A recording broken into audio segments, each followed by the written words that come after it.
سلام، وخت مو بخیر. د پوهاوي درنو څارونکو پام وکړئ یو مهم مطلب ته. د هګۍ ژیړ که سپین کوم یې ډیر ګټور دي؟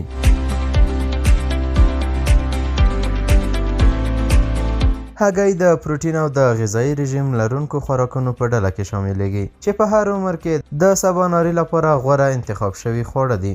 پوهان وایي چې د هګۍ خوټول یا په اوبو ایښول د دې تر ټولو سم استعمال دی. که چیرې په غوړو کې پخې شي نو د هګۍ په ژیړ کې ځانګړې اندازه غوړ او نور عادي غوړي ګډول په دې کې د کالوریز کچه زیاتوي، خو په خوټول شوې هګۍ کې 78 کالوریز یا 3.5 ګرامه غوړ موندل کیږي چې مناسب دي. که چیرې هګۍ په غوړو کې پخه شي په دې کې 90 کالوریز او 9 ګرامه غوړ موندل کیږي، خو په خوټولو سره په دې کې زیات بدلون نه راځي او په خپل ګټور حالت کې پاتې کیږي. د هګۍ ژیړ د یوې هګۍ په ژیړو کې ویټامین A، D، A، K، B6، B12، فولیک او داسې نور اسیدونه موندل کیږي. د هګۍ ژیړ خوړلو سره بدن د ویټامین D څخه برخمن کیږي چې بیا وګړو ته په لمر کې د کیناستو اړتیا نه لیدل کیږي. د هګۍ په ژیړ کې کلسیم، اوسپنه، مګنیزیم، فاسفورس، زنک او داسې نور مواد هم موندل کیږي چې د بدن لپاره اړین ګڼل کیږي.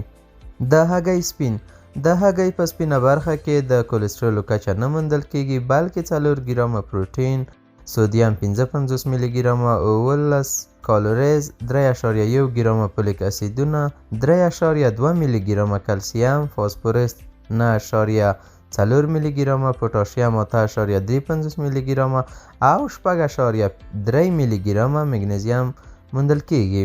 د هګۍ ژیړ وخوړل شي که سپین؟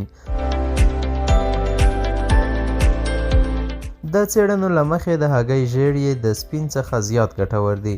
د مکسیکو د الینوای پوهنتون په یوه څېړنه کې ثابته شوې چې د هګۍ ژیړو څخه پرته یوازې سپین خوړل د خېټې یو ډول ناروغي یعنې منفس ګواښ زیاتوي. پوهان زیاتوي چې د هګۍ په ژیړو کې د غوړو شتون او په سپینو کې د غوړو نشتوالي له کبله بشپړ هګۍ یوه طبیعي او ګټوره غذا ده.